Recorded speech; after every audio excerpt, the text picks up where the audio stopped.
ನೋಡ್ರಿ sir, golden thought, be you, don't hide your imperfections.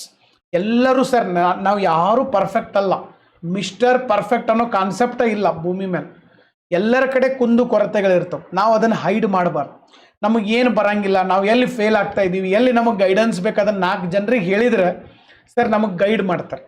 Okay, if you ask you can take a guidance. ನೀವು ಕೇಳೇ ಇಲ್ಲ, ಇದನ್ನು ಮುಚ್ಚಿಟ್ಕೊಂತ ಹೋದ್ರಿ ಅಂತಂದ್ರೆ ಸರ್ ಅದಕ್ಕೆ ಸೊಲ್ಯೂಷನ್ನೇ ಸಿಗೋದಿಲ್ಲ. ಭಾಳಷ್ಟು ಸರಿ ನಾವು ವಿದ್ಯಾರ್ಥಿಗಳಲ್ಲೂ ಕೂಡ ನೋಡಿರ್ತೀವಿ, ಅವ್ರಿಗೇನೋ ಒಂದು ಸಮಸ್ಯೆ ಇರ್ತೈತೆ, ಅದನ್ನು ಹೇಳ್ಕೊಳ್ಳೋದಿಲ್ಲ, ಕೇಳೋದಿಲ್ಲ. ಕೇಳ್ರೆ ಯಾರೇನಂತಾರೋ, ಯಾರಾದರೂ ನಮ್ಮನ್ನು ಭಾಳ ಕೀಳಾಗಿ ನೋಡ್ತಾರೇನೋ, ಹಿಂಗೆ ಅನ್ಕೊಂಥ ಸಮಸ್ಯೆಗಳ ಒಳಗಡೆನೇ ಉಳಿದು ಬಿಡ್ತಾರೆ. ಅದಕ್ಕಾಗಿ ನಾವು ಏನದೀವಿ ಹಂಗೆ ಇದ್ಬಿಟ್ಟು, ನಂಗೆ ಇದು ಬರೋದಿಲ್ಲ, ನಂಗೆ ಇದನ್ನು ಯಾರ ಕಲಿಸ್ತೀರ ಕಲಿಸ್ಕೊಡ್ರಿ, ಮುಗೀತು. ಓಕೆ, ನಾವು ಒಪ್ಕೋಬೇಕು. ನಮ್ಮ ಕಡೆ ಏನಿಲ್ಲಲ್ಲ ಅದನ್ನು ನಾವು ಒಪ್ಕೊಂಡು 4 ಮಂದಿನ ಕೇಳಿದಾಗ ಎಲ್ಲರೂ ನಮ್ಮ ಸಮಸ್ಯೆಗಳನ್ನು ಕೇಳಿ ನಗವರೇ ಇರಂಗಿಲ್ಲ. ಕೆಲವೊಂದು ಜನ ಗೈಡ್ ಮಾಡೋರು ಇರ್ತಾರೆ. ಸೊ ಅದಕ್ಕಾಗಿ ನಾವು ಹೆಂಗದೀವಲ್ಲ ಹಂಗಿರ್ಬೇಕು, ಹೈಡ್ ಮಾಡಬಾರ್ದಂತ. ನಮ್ಮ ಇಂಪರ್ಫೆಕ್ಷನ್ಗಳನ್ನು ಹೈಡ್ ಮಾಡಬಾರ್ದು.